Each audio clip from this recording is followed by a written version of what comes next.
Hello, everyone. Welcome to our very first podcast on future of accountants and finance profession.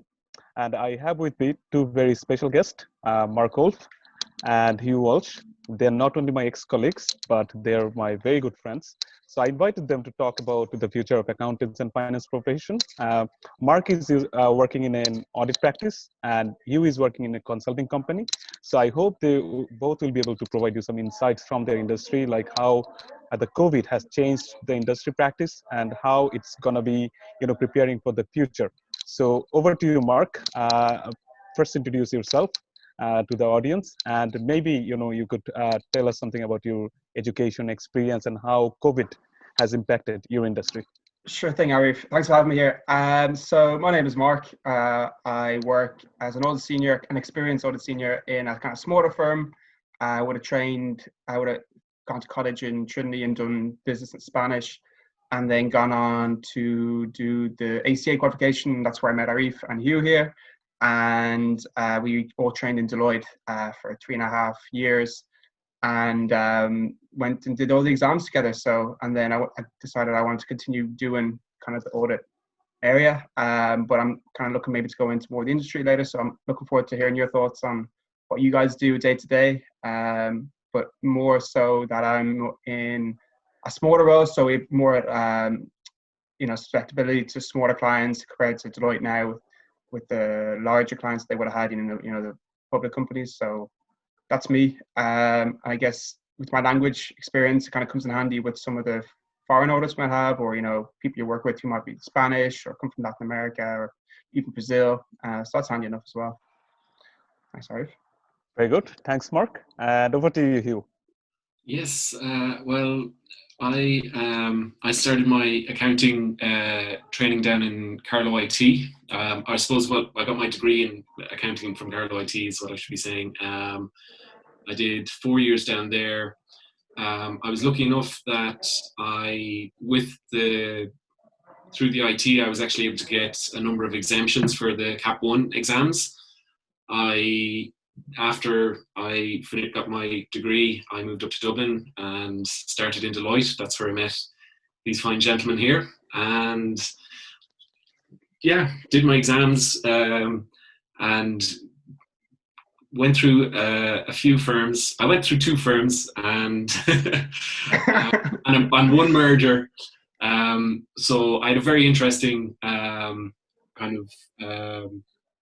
practice experience, and then I took a year out to kind of travel, and then I started my role, my current role, there just back in April before lockdown, and it's been fun getting up to speed and trying to adjust to COVID, coming on board during COVID.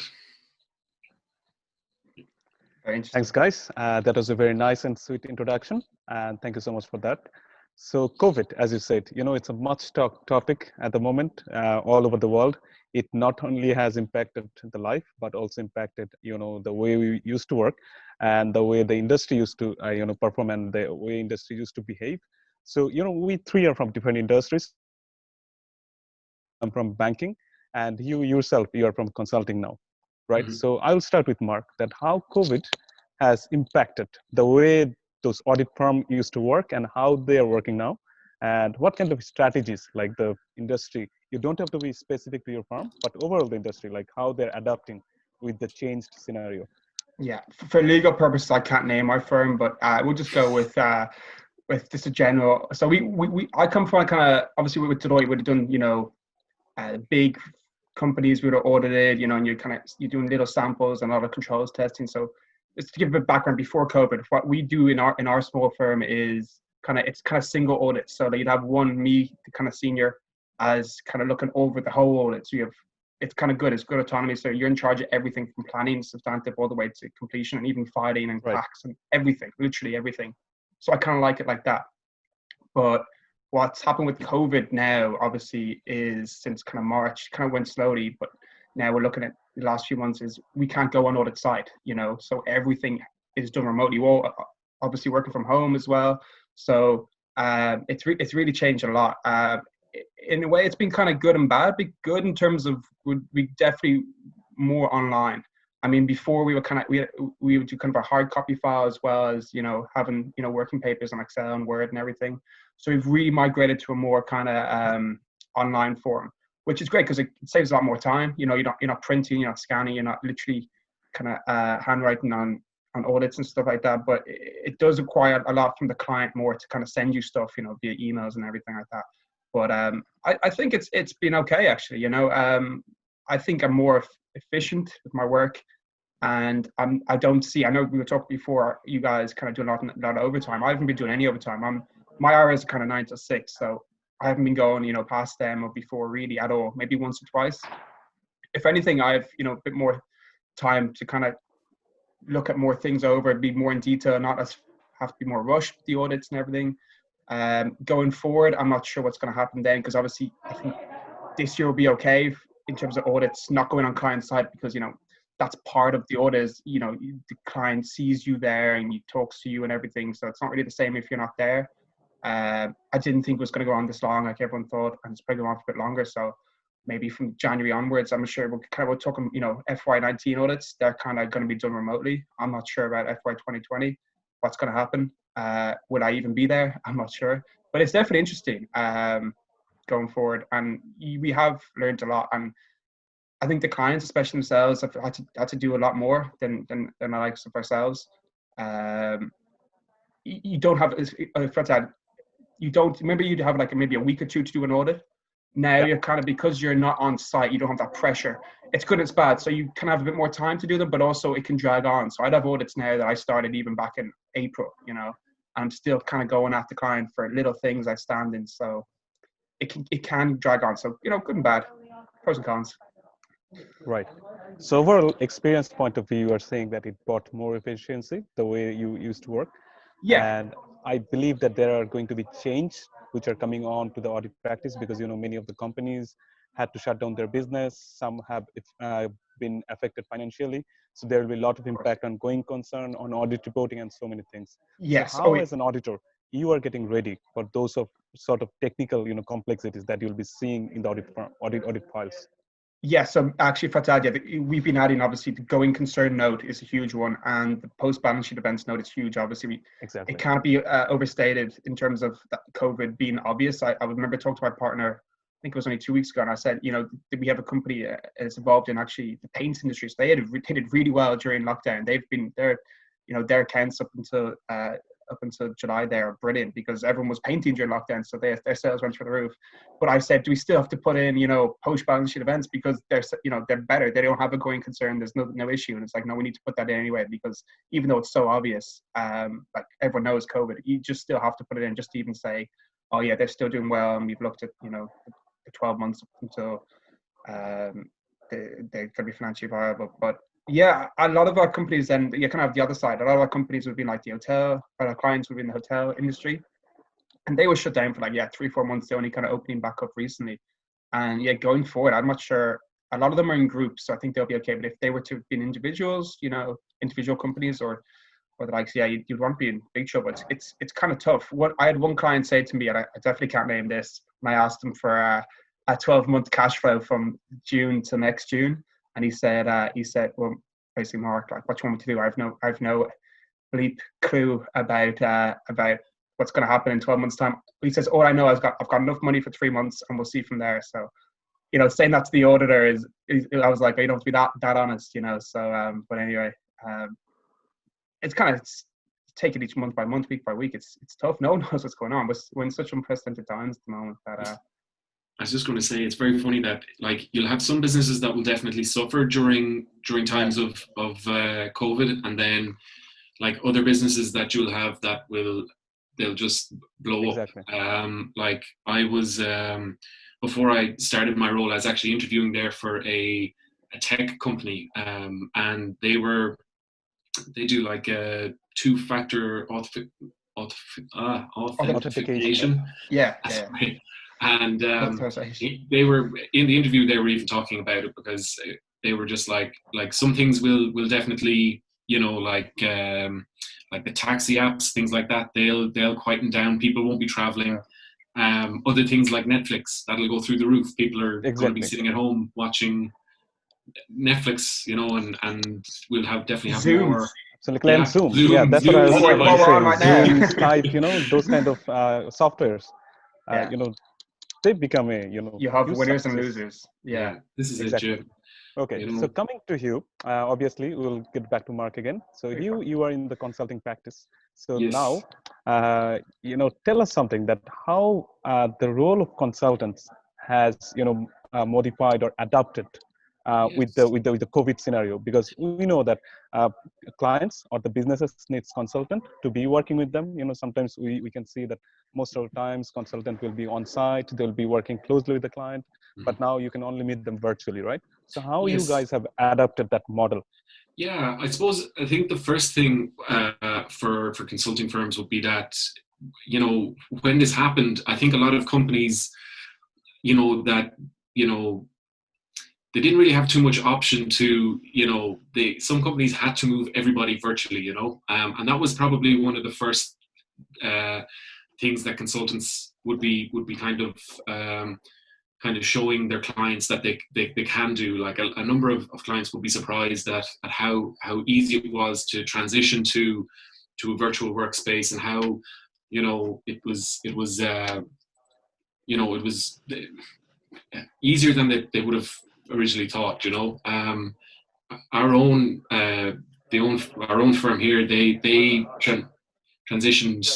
I think there's like 500,000 people globally, and they just transitioned very quickly to have everybody, on Microsoft Teams, and it happened. So like there was no, I don't think there was any choice but to, do it. Exactly. There was no ifs or buts about it. And I suppose that's an example then to our clients that we're like, if we're able to do it with a large number of people, like you can do it with your team and with the numbers that you have. It's not possible. I suppose then going forward with as regards like the normal kind of work, I wouldn't I don't know, I'm more of the operations side of the business, so I wouldn't know too much about what the consultants would be doing, but definitely from an operations side, it is, things are still going. Things are, we've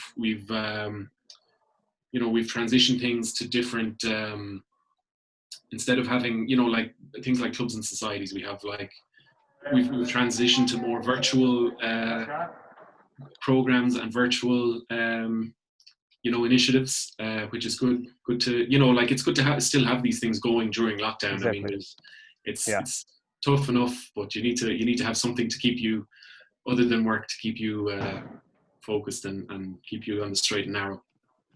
Cool, perfect. So I'm from banking industry. I can share my experience, along with you guys. So I work in one of the largest banks in Ireland. So we have the head office and we have the branch. Obviously, they cannot, make it virtual for the branch operation, but for the head office or all those back office support operations, they're trying to, automate those processes. So we have been working from home from last March, and we are advised to work from home at least until December 2020, and then they'll revise that if we ever need to go back to office. So that's how it has been, continuing from March. And I agree with both of you that our CEO said that what seemed to be an impossible thing is now a reality, right? They were planning to bring on the agile work or those work from home culture, but they were a bit hesitant that if they should implement that because of the security, because of the privacy, those kind of things. But now when they implemented it like by force due to the COVID, and they can see more efficiency has brought into the business. So people are happy, they can maintain a very good work-life balance, and they can work more even, because they are saving their commuting time, so they can work more. Having said the work-life balance, I would personally want to know that how you're feeling about working from home. So I'll start with Mark. That Mark, how has been your experience working from home, and how have you maintained your working from home culture? And any advice for the people who are new to work from home, that how they can manage their work from home? Yeah, I mean, it kind of was sprung upon us, like you were saying. I think at the start, my company was one of the last kind of work from home. I kind of had to say it to them when I came. I was in Canada on holidays when this kind of went all down, and I came back, and I just took my laptop and said I'm working from home because it's like I've literally come back from Canada. I'm not going to the office, and everyone else in the office. But and then we're now 6 months later, so still working from home. It's got its, its pros and cons. I mean, it's handy not having the commute time, but at the same time, then if you have to make that up, like you were saying, by working extra, it's not really fair either.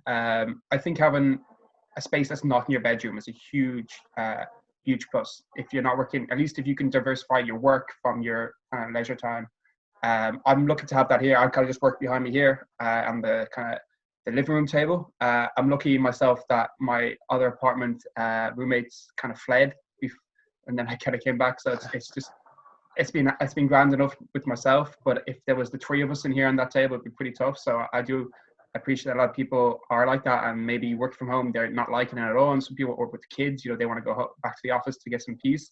But I've actually been really liking it, and I kind of been more flexible. So I've never been the best for a 9 a.m.er, so you can be more flexible with your time. So you can maybe start at like 9:30 and finish at half an hour later, or take a smaller lunch. Don't take maybe a break, and that you maybe go for a coffee with your colleagues in the morning and the afternoon. Maybe you don't do that as much because obviously you're kind of by yourself.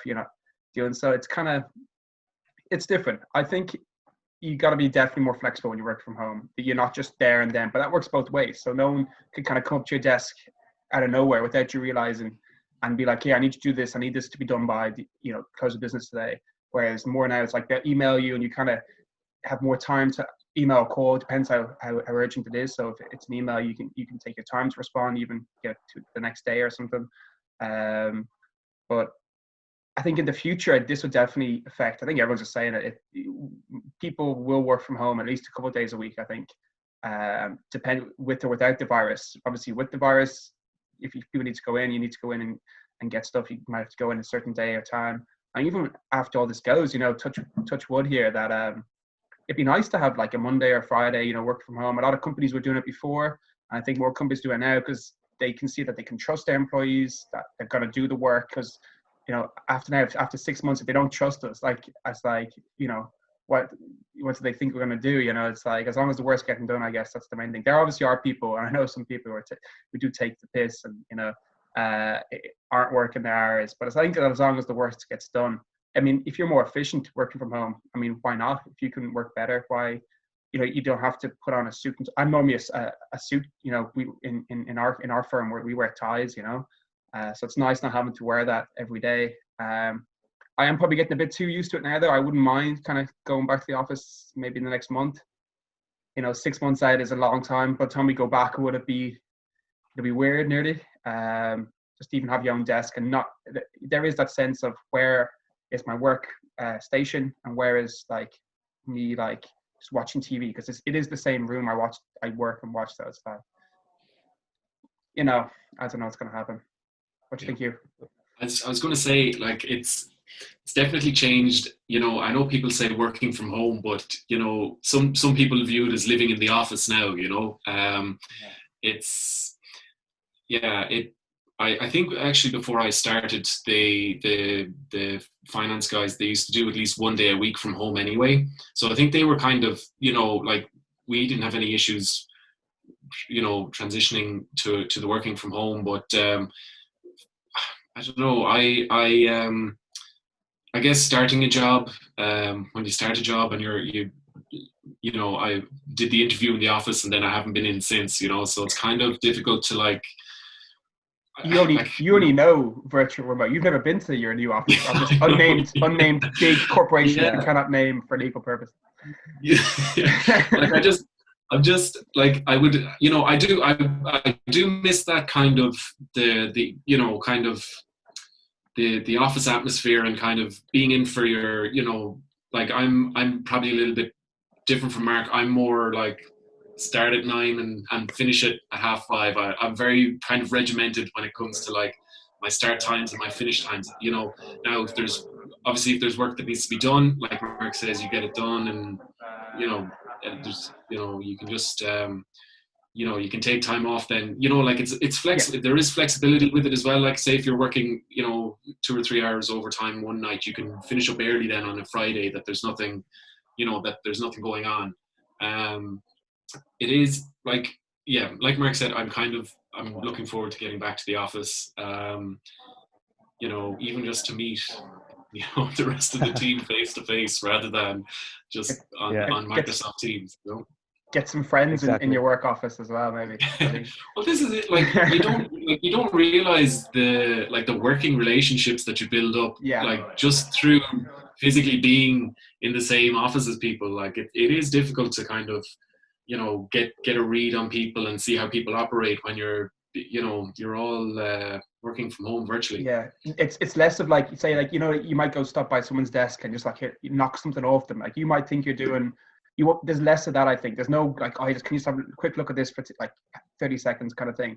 And those kind of things, I was reading an article about it. Those kind of things can really lead to entrepreneurship or entrepreneur, like companies could lose a lot by not having it. If everyone's working from home, being that kind of non-socialist. There's some people in my firm who I literally haven't seen or talked to in 6 months, apart from obviously, the Skype or the Zoom or whatever. It's just weird. It's like we could be anywhere on Earth right now, or even the universe, if you're. But I think it's a good thing though as well. It shows that, like it's a double-edged sword, because you're talking about like, okay, you're losing out on this, but it also shows that like the work can be done from home. Like this thing now of having like a fixed office and paying your rent on your business or your firm or whatever, like just to get the work done. It's going forward, it might not be the way for companies to, the traditional office and office workers could be, definitely for some companies could be, done away with and work or like virtually. not even that virtue, but not having to be in a specific capital city, like Dublin. You don't have to be in Dublin. Exactly. I actually was telling my wife the other day, because if they can enable many people to work from home, they might not need to recruit the people from the same country. They could outsource those jobs to the cheaper option. So there will be a positives, and there will be also a challenge, because say, for example, someone can hire an accountant from another country with, 1/4 of the expense, right? So that's where the government interruption or their policies should take into place that, look, if you want to employ someone, they can work virtually, but they have to be in the geographic area. I think that's what policy the government has to come up with. Otherwise, the tech companies or other companies, they'll try to outsource the jobs from different parts of the world. Yeah, there's also, we gotta, Perfect, guys. as ACAs, we gotta, just on your point there, if we gotta make sure if you want to get paid by an Irish company in Ireland, you have to have a residence in Ireland, I think, for tax purposes. Very good. Or PAYE. Exactly. So right, just in case you guys that's a very good point. Yeah, that actually answers my question. So absolutely. So although they work virtually, they have to be a resident of Ireland, so that's a very good point. Yeah. So guys, the next question, our main topic was the future of accountants and finance profession. So I'll add some perspective from the banking. So let's move on to that. So Mark, what do you think that where that auditing industry or accounting industry is heading towards in next few years? Having some experience from this pandemic situation, where we are heading towards with the accounting and auditing practice? Definitely better, I think, in a good way. Less, I'm kind of not worried for myself and my job in terms of, I think it's going to get easier to audit in a way. I don't, it's a tough question because you kind of don't really think about it too much, but I think, they definitely have like smaller audit teams. I always say myself, we're just a one person audit team. In some cases, if we really need to get it done, we'll have 2 people on it. But yeah, I mean, where is auditing going to be in the future? I don't know. Hugh, do you have you guys have experience? I really don't know. I was going to say definitely like automation and AI will have a big part in the future. Exactly. Something that there's a lot of talk about, how we can use or utilize like AI or come on, I'm still doing hard copy audit files over here. Like AI, like come on, that's maybe in like 20 years, but like the audit industry is very different from like other sectors. To be fair, audit is a very much like, it's a slow moving industry. They do, like, change is never. They like the tradition, right? Yeah, this is it. They like to have like it's a very kind of, it's a plan. You got your planning. You're kind of, it's like a book. You have your start, your middle, your end. You have your planning, your substantive, your It's really not going to change that much from that. Where I see maybe automation coming in is more in the substantive. You'll still have your planning, your completion, and you still have to have another partner, another senior. But instead of having maybe in the bigger audits, instead of having maybe like a team of 20, you might have a team of 5. And a lot of the controls testing could be automated, like you said. So and if you can rely on that, there's less testing, and then in that case you need less people. So you're kind of just talking less people, but still audit teams like this. Audits will still need to be done. You're going to have to. It's statutory. So I know, but a lot of like Arif was saying, you could outsource a lot of the audit. Like it could be, in theory, it could be done very much like you'd have you could have your substantive and your controls testing done remotely by a team somewhere else in the world, and then literally the file is sent to Dublin for review by you'd still have, like, you'd like to think you'd still have your trainees kind of reviewing the file and checking that everything is correct, and then your audit, your manager and your partner signing off on it. Like that could be one way to go, but like it's not. Like I said, it's a very slow moving industry. It doesn't, like, paperless just came into like fashion a few years ago. Like, it's not. And some firms are still using paper, but like against my will, I'm like the only person trying to do paperless files. It's not easy. It was actually in the Accountancy Ireland magazine there, actually. Oh, yeah, because we always read that. Yeah, for your was it CPD? CPD, yeah. But they were talking about AI and how it would impact the audit or the accounting industry as a whole. But they reckon that there's still going to be, as much as you'd like to have it as automated as possible, there's still going to be that element of, you need to have like a human. You can't have, like, AIs are not, they can't be flawless. They are actually prone to bias and stuff like that. So you need to, like there's depending on the way that the AI has been built, it can be prone to, like, a bias. But you still do need that human element. Are you saying you'd need to audit the AI in a way? So that could actually be the future of it. Exactly. But at the same time, like, sorry, Hugh, I just wanted to add something. As Hugh said, that AI might be tempered, to provide a specific result, and we know that in audit there are so many judgmental stuffs that an auditor has to make a call of. So those are the things, those can never be replicated. So I think there will be the manual element, but as Mark said, that there might be substantial testing, control testing, those could be done using the automated process or even AI. But the planning phase of the audit, concluding phase of the audit, which uses those professional skepticism and the judgment, those cannot be replaced that easily, even though by AI. So I can tell from my industry point of view, I'm in banking. So, most of the front end, and back end activities are going to be automated by AI. Many people are going to lose their jobs in the next few years. And the mid-level or mid-office are the ones which are more or less secured. But having said that, we need to have those intelligence and we need to have those analytical abilities so that we can actually fight and we can survive through that automation or AI process. So so it's all about your technical knowledge, whatever we learn from chartered or whatever we have gathered from our own experience. So you can easily see that if someone is sitting in the reception, and they can just replicate it by using AI, right? Some robot will be there and they will say, welcome to the bank. And that will happen with the back office, like they're reconciling something. So, that software will be reconciling everything for you. But when it comes about the critical accounting or financial reporting standards, like leasing, like all those sort of difficult standards, those are the human elements that you need to, go through those particular standards.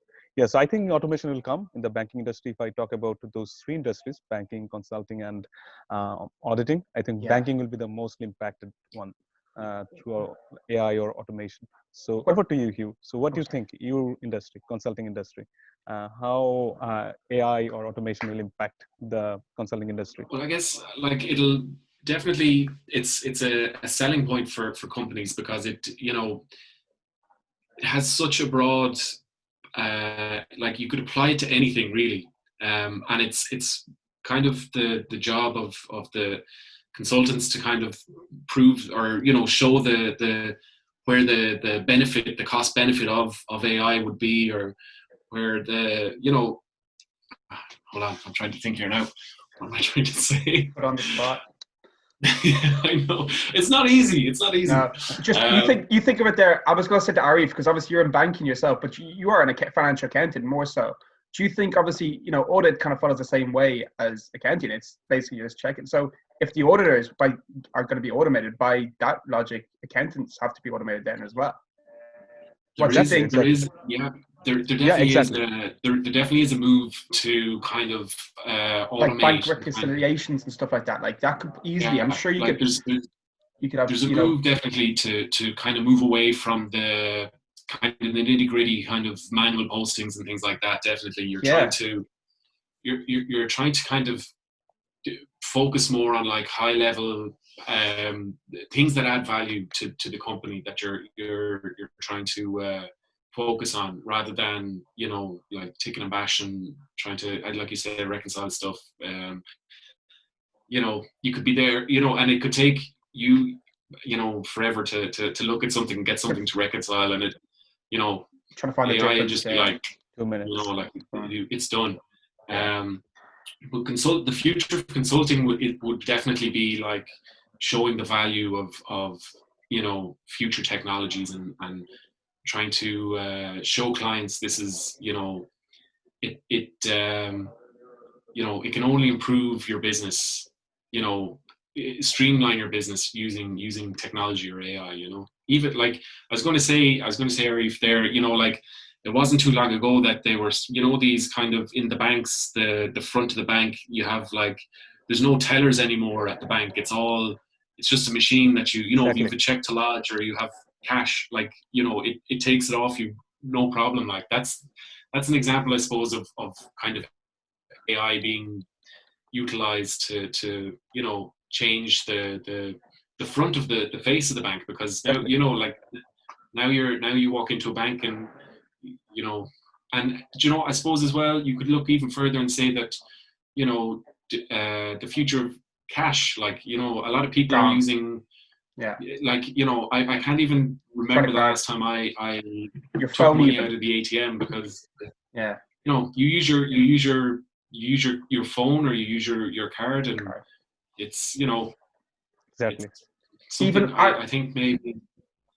Go on, sorry, Wolf. Yeah. I just thought of it there. Arif, obviously from the banking industry, are AIB, Bank of Ireland, AIB, obviously the big four banks are in UK. They worry about the likes of Revolut and all these kind of banks that are coming up. And I use Revolut a lot. I think a lot of people do it in Ireland. But are they worried that because they're getting rid of the fees and stuff that obviously no one likes to pay? You see, every quarter you're getting like charged, €6 or €8 for what no reason, especially when not even lodging cash. It's all card, so it's why are we paying this? Do you think in the future banking will be more like you have a Revolut bank account, you'd have your savings there, or what do you think? Yeah, absolutely. So, as I said, AI is one of the issues, but also, those substitutes of the banking, that's another challenge. Like, as you mentioned about Revolt, and we know that Google and, Dell, they're trying to, obtain the banking license. So think about Google, like they know the behavior of the people, like whatever you want, do you want a saving account or mortgage account? They will know everything by themselves. So you don't need to go to them. Rather, they will come to your homepage and they'll say, oh, look, you're looking for a mortgage loan. How can we help, right? So it's going to be a massive challenge for the banking industry. But having said that, trust will be an issue, because those banks, like the Bank of Ireland, AIB, and those big banks, they're registered in Ireland. They are governed by the central bank. So people have the trust on them that, look, there is somewhere that we can go and, we can claim if there is any discrepancies. But with the companies like Revolt, even with the Bitcoin or the cryptocurrencies, obviously they're booming and they're very popular to the young generation or the young people. But, the mid-aged people or the old people, they're still relying on the, traditional or conventional bankings. So in that case, exactly, in that case, obviously there is a boom from that substitute point of view. But at the same time, the security, the dependency, and the comfort that people have with the traditional banks, I think it will take at least 10 to 15 years to, erase that kind of feeling from people's mind, where they can blindly rely on Revolt, or they can blindly rely on, Google or any other substitute products. I'm sure that you have Revolt, but at the same time you have a bank account, right? Oh yeah, So yeah, absolutely. exactly, Because like you were saying, the Irish government guarantees, it's right, they're registered by the central bank, and actually they guarantee up to 100,000 in your bank, like for each bank account. That it's exactly. gone. So So thank you so much, guys. We are discussing a lot of topics, and it's really interesting. So the next one, we three are qualified chartered accountants. We obviously got our training from Deloitte, and we also work in different companies, working in different companies now. So how was your overall experience, or how do you think that how a degree like ACA has changed your career perspective, or career thinking, or career progression?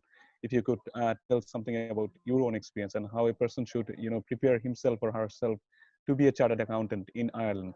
So I'll start with Mark, and then I'll go to you.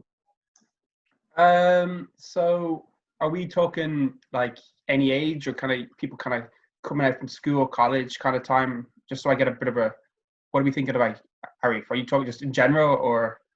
In general, like, why Yeah. did you want to do chartered accountancy, and how Yeah. it changed your perspective? Okay. Might be okay. Perfect. Yeah. So like in college, I did a bit of accountancy. I was just general business, as I was saying, and I never really thought about it too much. And kind of coming in fourth year, I'd done a year in Spain, and I really liked the language part of it. So I wasn't really thinking of even accounting at that stage. And then I kind of just did a few interviews, and I got the job in Deloitte, and where I met you guys. And I kind of just, just said, I'll try it out and see what happens. They were going to pay for my exams and everything. And it seemed like a very good opportunity. First job, meet some new people. And that's another thing. You get loads of people. You're not just there by yourself. You go in with a lot of other trainees. And as long as I think if you have a good interest in kind of business and maybe a bit of a mathematical mind, it's a good career prospect for you. You definitely have to work hard. I mean, getting thrown in, I remember back in November of 2015, I never would have thought, I didn't even really know what an audit was, even back then. I still don't really, but no, I do.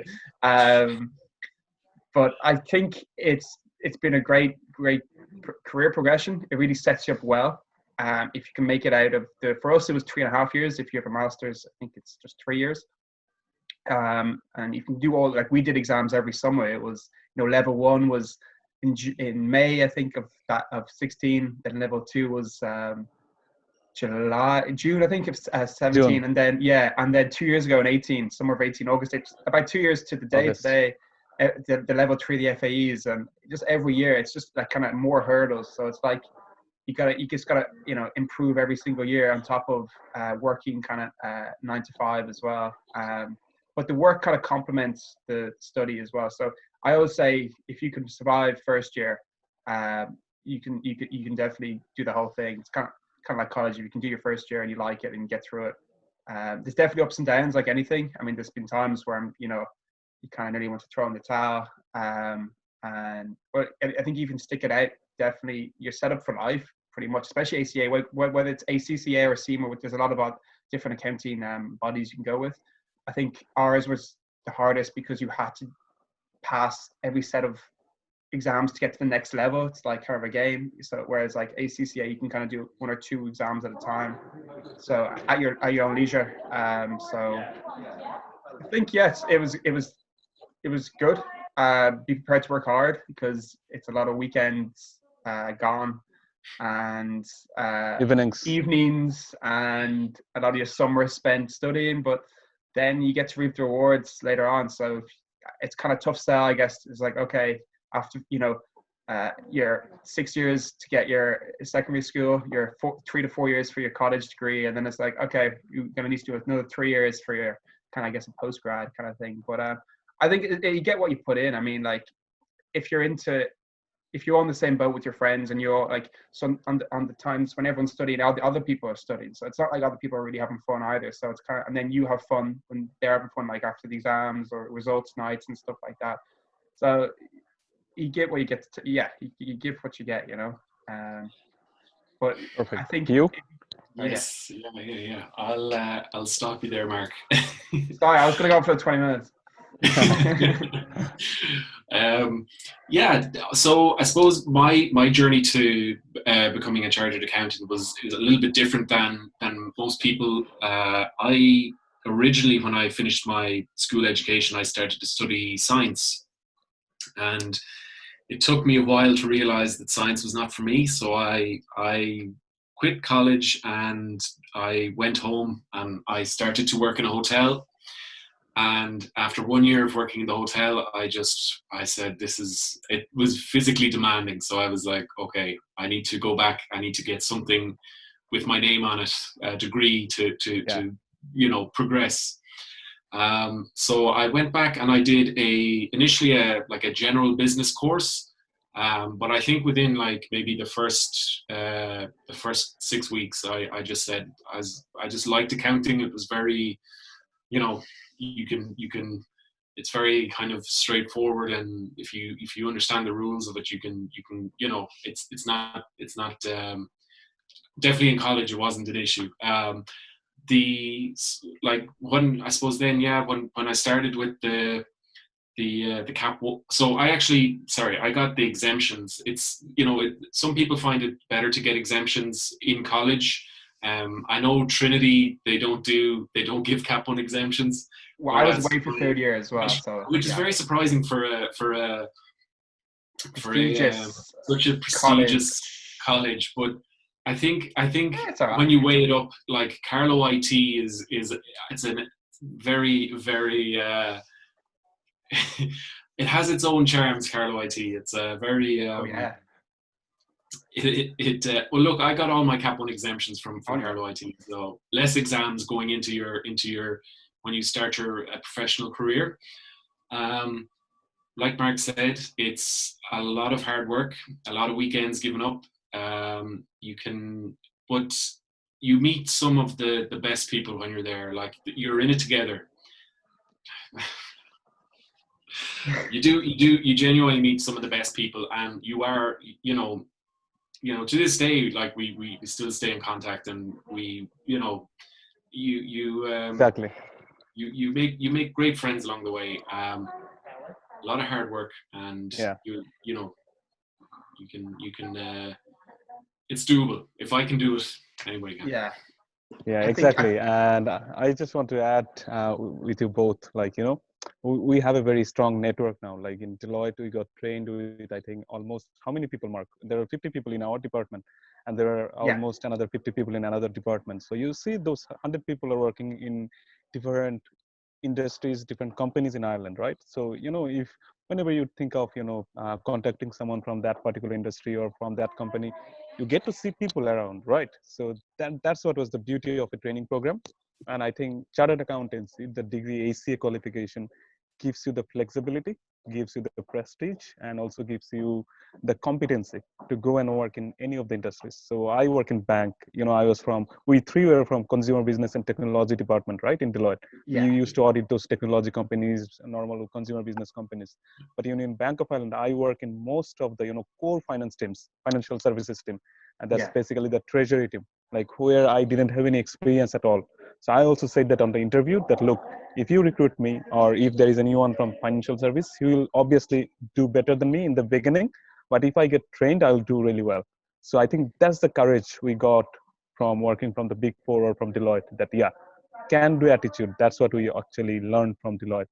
And yeah, I think ACA is a life-changing experience. Like if anyone from my audience or from my communities listening or watching this, you can take us for an example that you can work in any industry you want, because it will make you so competent that you will not feel shy away, or you will not feel worried that, look, I cannot go into that industry and I'm not compatible for that industry.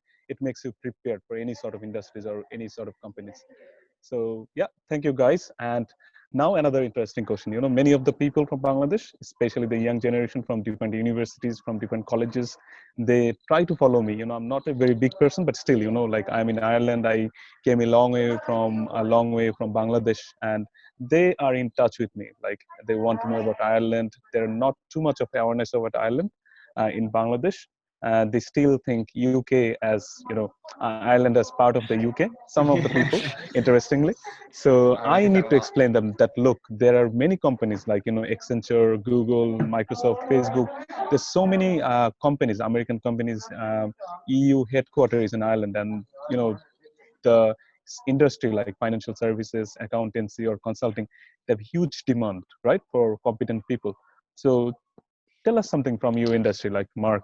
How much is the demand of the the workforce in terms of the auditing and accounting industries, and how a person, not only from Bangladesh, from other countries, can come and can shine or prosper in Ireland's accounting and auditing industry. Yeah, no, it's definitely kind of, especially before COVID, but even probably so now. You're in demand. You really, you have all the power. If you think of the five forces, it's the power of whatever, like us as the employees. You can move from one job and go to the next within 2 weeks. Now Like it's a a bit bargaining different. power, you mean? Bargaining power, exactly. Yeah. Whereas you can, if you can go for a new job and bargain, especially if you're an ACA, that literally kind of pays, as in, like, that's your commodity that not a lot of people have. It's very tough, as as a high percentage rate of failure. As one of our guests will know, like, you can fail exams in ACA, and it's tough, but you can get there in the end. And I'll delete when that you part. do, Don't worry. and you can, no, but it you definitely can migrate from job to job, and not only in Ireland but abroad for ourselves. Just going to say whatever, we could go to Bangladesh, to Australia, to Canada, and likewise people from Bangladesh, Canada, Australia come here. I find recently, I think, a lot more when you're going for jobs, maybe going for kind of a top level job, a very good job, maybe you're pushing for a bit. It's not just, you're not fighting with other people from Ireland, you're fighting from other people from the EU, from America, from Asia, Australia. They want to come over and get the good jobs here because, just as you were saying, all the tech companies, the big kind of Googles, Facebooks, even Apple, all them, they're all here. They're all literally within a few kilometers of where we live, and they're going to want to come here. And that's why you have a lot of people in our Dublin's very multicultural. Like London, it's kind of getting that way, and especially post Brexit, I think a lot of more companies will actually migrate over here. And yeah, we have the Euro, English speaking. It's definitely a very good place to come into work for any people watching. If they want to come over, don't go to the UK. They're not as good. Yeah, over to you, Hugh. Yes, well, first of all, Porter is turning in his grave, Wolf. I think that was the worst. What? The worst example of Porter's five forces there. Yeah, I suppose it is, like Mark was saying, Dublin is very multicultural. In the place that I work, I think 50% of the people that work there are from a different country. They're not like, I think it's only 50%. It's 50-50 split between Irish and non-Irish workers. It's it's very much, there's a lot of demand there for people to and it's not just accountants, it's analysts, Engineers, IT, IT software IT engineers. IT support. software There engineers. is, like, there's so much opportunity out there at the moment. The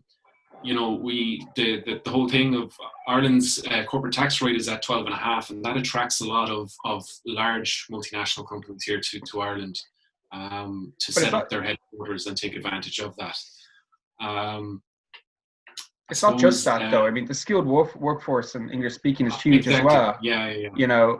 Yeah. When I feel, when you come over to Ireland, you're working with people who are just as smart, as intellectual, as qualified as yourselves. So you kind of, you're flipping ideas off each other. It's a very good place to kind of work as well. Exactly. Mark, if you recall from our APM, Advanced Performance Yes. Management, the strategies that companies take for choosing Ireland, it's not only about the tax, but the young population. English is the main spoken language here, Huge. Yeah. and very educated workforce, very tech savvy workforce, and also the environment. We complain about the Irish environment, but you will be surprised to know that in APM we came to know that many of the data centers come to Ireland because of the weather. It's not very extreme. Yeah. It's not either very hot or very cold. So that's why Yeah. they find it a suitable place for setting up their data center.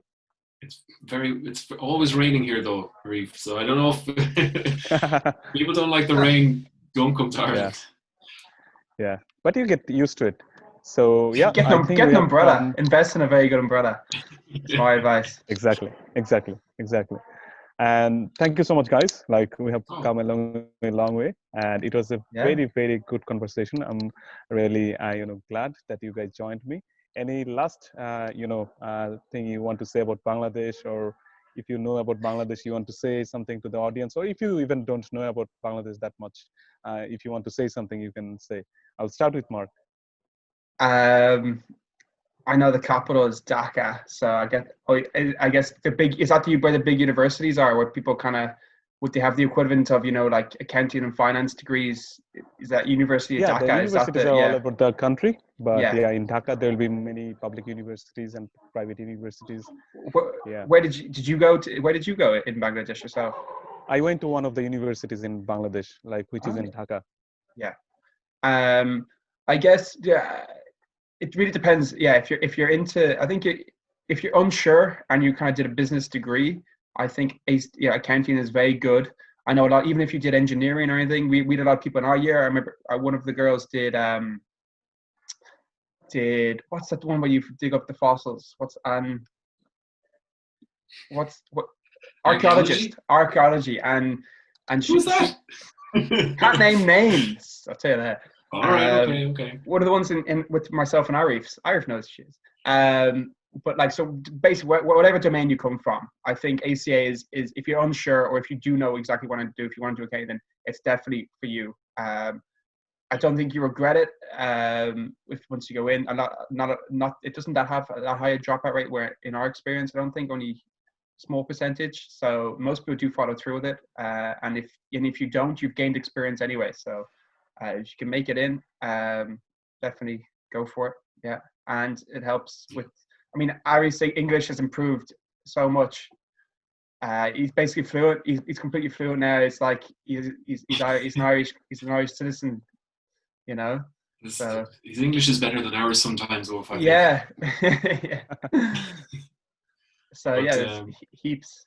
What do you think, Hugh? Yeah, I was just going to say, it's definitely it's a long road. It is a substantial amount of time to invest, but you're investing it in yourself. So at the end of the day, it'll stand to you that you've gone through it. And regardless of your background, they do like to have people that think differently. Like if we all thought the same way, we'd all be, it'd be a very boring existence altogether.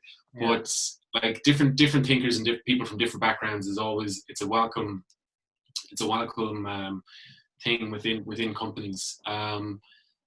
What else would I like to say now? Say something about from the career perspective, say something general to the people of Bangladesh or whoever is watching you guys. Yeah, so as the career-wise, you'll progress. It's very much kind of a laid out road for you. Now, once you're finished, it's you can go wherever you want. But getting to that point is very much, you do your level 1 exams, your level 2, and you pass them. Once you've finished your FAEs and you're finished your training, and you also have to keep a professional diary. I don't know, we didn't mention that, but you need to keep a professional diary of work, you want them to join us. You don't want to scare them away, Hugh. The CA which diary.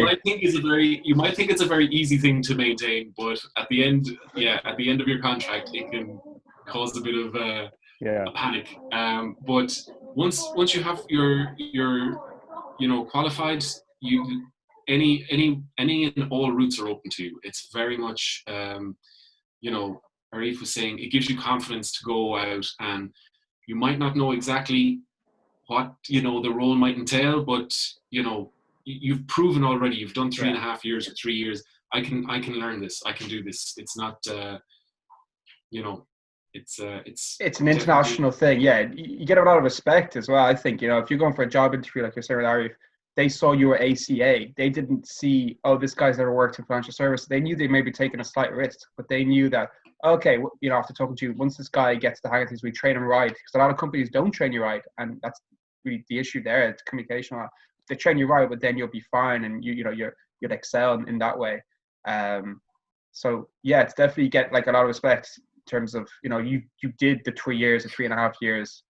Like wow, fair play. Like anyone who's if they did it 20 years ago, if they did it a year ago, can go wow, yeah, like that's tough. I did that. Like Exactly. So yeah, to be proud of. Something for the parents. I know. And to tell the grandchildren. If it will be difficult, but if it was easy, everybody would do it. Absolutely. I think that summarizes it. If you like to be challenged, if you like to, challenge yourself, and you want to progress career-wise and intellectually, by all means, it's a good road to go down. And also networking as well. I mean, you might meet future CFOs of big companies in the future, which you can knock off ideas from and even join or whichever. I think it definitely has more advantages than disadvantages. So yeah. What are you waiting for, guys? Go for it. Ireland is it's a small market when it comes to accountants as well. Like the saying is that you're only 8 meters away away from knowing another accountant. That way, like if you didn't know them, you know two people in between that would know. Exactly. Okay, so thank you so much, guys. I think we can leave our discussion here, but thank you again for joining me, and I hope that most of the people from the Bangladeshi community, like they who want to be a chartered accountant, they have learned so many things from this discussion, and not only them, but also the people from Bangladesh who want to make a career as a chartered accountant. They'll be really delighted to know that those are the opportunities they might have if they have the ACA qualification. I'm really happy, as I said, that to have you guys. And obviously, this is my first podcast, and I would personally like to say something that I'm in Ireland for the last 7 years, and for a moment, I never felt that it is not my home. So Ireland is a country which you can think and you can feel yourself as a home. Obviously, I'm from Bangladesh. Emotion will be there, but at the same time, Ireland is my second home now. And the Irish people, they're my friends. I'm not just saying to like make them happy, but they're very welcoming. They're very soft-hearted. So hopefully, anyone from Bangladesh who wants to make a move to Ireland will really enjoy it. So having said that, we wrap up our conversation here. Thank you so much, guys. Thank you, Talk to you later. Thanks.